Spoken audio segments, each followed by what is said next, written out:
दर्शन नमस्कार सबैलाई साथीहरू। यो भिडियो नि एकदम अत्यन्तै जरुरतको भिडियो हो। हजुरहरूले चाहिँ भिडियो कुन एप्सबाट एडिट गर्नुहुन्छ त्यो थाहा भएन मलाई है। मैले चाहिँ युकोडबाट गर्छु। धेरै साथीहरूलाई मैले पहिला पनि भिडियो बनाएर हालिसकेको छ। पहिला भिडियो हालेको भिडियो तपाईँहरूसँग नपुग्न पनि सक्छ। त्यो भिडियो चाहिँ कसरी बनाउने अनि कमेन्टको भिडियोहरू कसरी भिडियोमा ल्याउने भनेर चाहिँ म सिकाउन गइरहेको छु। हाम्रो एउटा महेन्द्र सरले हेर्नुहोस् कमेन्ट गरेर उसले चाहिँ बताइनु पर्यो भने चाहिँ सबैको लागि काम लाग्ने कुरो हो। यदि तपाईँहरू जान्नुहुन्छ भने चाहिँ यो भिडियोलाई गरेर फालिदिनुहोस्, केही फरक परेन। यदि जान्नुहुन्न भने एकदम ध्यान दिएर हेर्नु होला। यो भिडियो कसैले चाहिँ गर्ने रहेछ त, कसैले चाहिँ एडिट गर्ने रहेछ त भनेर है थाहा पाउन सक्नुहुन्छ। म यहाँ स्क्रिन सेयरमा राखिदिन्छु कुन एप्सबाट अनि कसैले काट्ने, जुन कमेन्टको भिडियोलाई कसरी लगाएर आफ्नो भिडियोमा लगाएर राख्ने होइन। यहाँ हेर्नुहोस्, उहाँ हेर्नुहोस् भन्ने हो, त्यस्तै हुन्छ नि। जस्तै अरूले हानेको स्टार्ट कसरी ल्याएर कमेन्टमा राख्ने, भिडियोमा ल्याएर राख्ने, त्यो सम्बन्धीको भिडियो बनाउँदैछु मैले। भिडियो कस्तो लाग्छ भनिदिनु होला है। कमेन्ट गरेको भएर सबैलाई काम लाग्ने हो, कमेन्ट गर्नेलाई मात्र होइन। यो भिडियो जति पनि साथीहरूकोमा पुगेको छ सबैलाई काम लाग्छ। म लाग्छु सिन्सियरतिर। यहाँ हेर्नु है त्यो साथीहरू। त्यसको लागि चाहिँ साथीहरू तपाईँहरू जानुहोस्, पहिला सुरुमा युकोडमा जानुहोस् है। जुन कमेन्ट या गिफ्ट हरेक केही कुराहरू सोधेको हुन्छ नि, म्यासेज हरेक कुराहरू राख्नको लागि। अनि त्यही यही भिडियो नै मैले बनाउनको लागि नै, यही भिडियोलाई नै मैले तपाईँहरूलाई सिकाउने छु होइन। यही भिडियो नै पोस्ट हुन्छ मेरो होइन। उहाँ सरले कमेन्ट गर्नुभएको रिप्लाई यही भिडियोलाई लिएँ मैले होइन। यसलाई लिएपछि ल हेर्नु, यसलाई चट्ट काट्ने दर्शन। अब पहिला अलिकति दर्शन ल हेर्नुहोस्, यही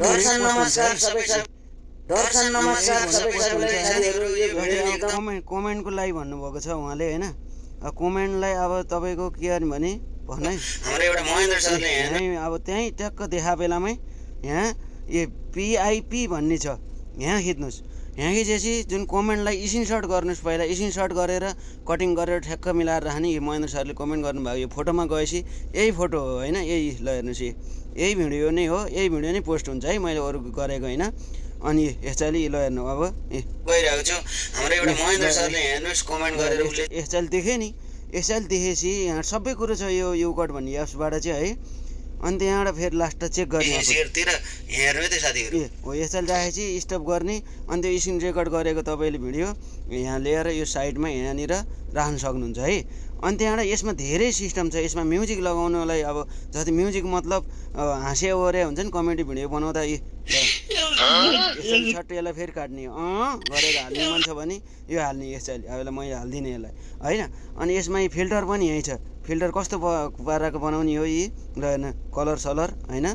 यो पनि यहीँ छ है, यो ओरिजिनलै भयो ओके। अनि त्यहाँबाट यसमा स्टिकर राख्ने भयो नि यहीँ छ, सबै कुरो यहीँ छ। यो युकोडमा धेरै सिस्टम छ है। त्यही भएर साथीहरू ध्यान दिनु होला। अब स्पिड भिडियो कति स्पिड बनाउने हो होइन, छिट्टो जाने बनाउने हो कि ढिलो बनाउने हो कि दर्शन होइन, कुन हिसाबले त्यो पनि तपाईँहरूको विचार है। अनि त्यहाँ हरेक कुरा आफ्नो रेकर्ड पनि यहीँबाट गर्न मिल्छ। भोलन पनि बढाउनलाई यहीँबाट मिल्छ है। भोलनमा खिचेपछि है, भोलनमा खिचेपछि भोलन ठिक्क सय राख्ने है। हरेक कुरा अनि काट्ने, भिडियो काट्ने अघि भन्छ यसैले यता अघि पछि काट्ने होइन। भिडियोको नि यही हो है। यहाँ हेर्नु है त्यो साथीहरू। यो भएपछि यहाँ हेर्नु भनेपछि अब मैले स्क्रिन सेयर लगाएर त्यहाँ राख्ने। यो युकोड भन्ने एप्स धेरै सजिलो छ। सबै साथीहरूले कुन प्रयोग गर्नुहुन्छ, मैले चाहिँ यो प्रयोग गर्छु, यो धेरै राम्रो हुन्छ भनेर चाहिँ मैले देखाएको। मैले स्क्रिन रेकर्ड गरिरहेको छु है, यो सिकाएको हो। स्क्रिन रेकर्ड नि गरिरहेको छु। त्यही स्क्रिन रेकर्ड ल्याएर फेरि अहिले मैले यहाँ यो लास्टमा यो जस्तै चाहिँ यहाँ यो यसमा हेर्नु है त, भन्नु है साथीहरू, नरिसाउनु है। जस्तै यही VIPमा गएर अहिले मैले गरेको यही भिडियो बनाउँदा फेरि गरेको स्क्रिन सेयर यहाँ यो भिडियोमा गएर अनि चट्ट फेरि त्यहाँ क्लिक गर्ने हो। क्लिक गरेर ठ्याक्क यहाँ बस्छ यहाँनिर, यतिमा यहाँ राख्ने। मैले भिडियो बनाउँदा फेरि मोबाइल जहिले पनि लङ भिडियो बनाउँछ भने साथीहरू सबैले 1300 मोबाइल बनाएर गर्नु होला है। त्यही भएर यहाँ राख्ने ग्याप पनि राम्रो हुन्छ। ठाडो मोबाइल गर्नुभयो भने राम्रो हुँदैन है त। ल है साथीहरू, यो भिडियो कस्तो लाग्छ अझै पनि जान्नु भएन भने अझै पनि म सिकाउन तयार छु। जान्नेको लागि, जान्ने भइगयो, नजान्नेको लागिहरूको यो भिडियो है। कस्तो लाग्यो भिडियो कमेन्ट गर्नु भएर सबैको लागि काम लाग्ने भएर चाहिँ मैले बनाएँ। प्लिज साथीहरू मेरो भिडियोहरूलाई हजुरहरूले मात्र हेर्ने होइन, तपाईँहरूकै प्रोफाइलमा नल्याए नि ग्रुपहरूमा सेयर गरिदिनु होला भन्न चाहन्छु है। हल्का फुल्का जानेको कुरो सिकाउँदामा केही हुन्न, कसैले कमेन्ट गर्ला जान्ने भए यताउता भन्ने त्यस्तो साथीहरूको लागि चाहिँ भिडियो काम लाग्दैन है। जसले जान्नुहुन्न उहाँहरूको लागि चाहिँ हो। यो भिडियो कस्तो लाग्छ एकदम ध्यान दिएर हेर्नु होला, फेरि रिभर्स गरेर हेर्नु होला, पहिला सुरु युकट डाउनलोड गर्नु होला, एक दुईवटा भिडियो एडिट गर्नु होला, एक दुईवटा भिडियो एडिट गरेर अनि आफै जान्नुहुन्छ। सबैले जानेर कोहीले नै आउँदैन है, बिस्तारै जानियो, बिस्तारै जानियो सबै कुरो। कसैले पनि पहिले जाने हुँदैन, सबै कुरो काम गरेर ट्राई गरेपछि, try is the best, try गरेपछि मात्र जानियो है। त यो भिडियो कस्तो लाग्छ पक्कै पनि सेयर गरिदिनुहुन्छ भन्ने मलाई आशा छु। जय नेपाल।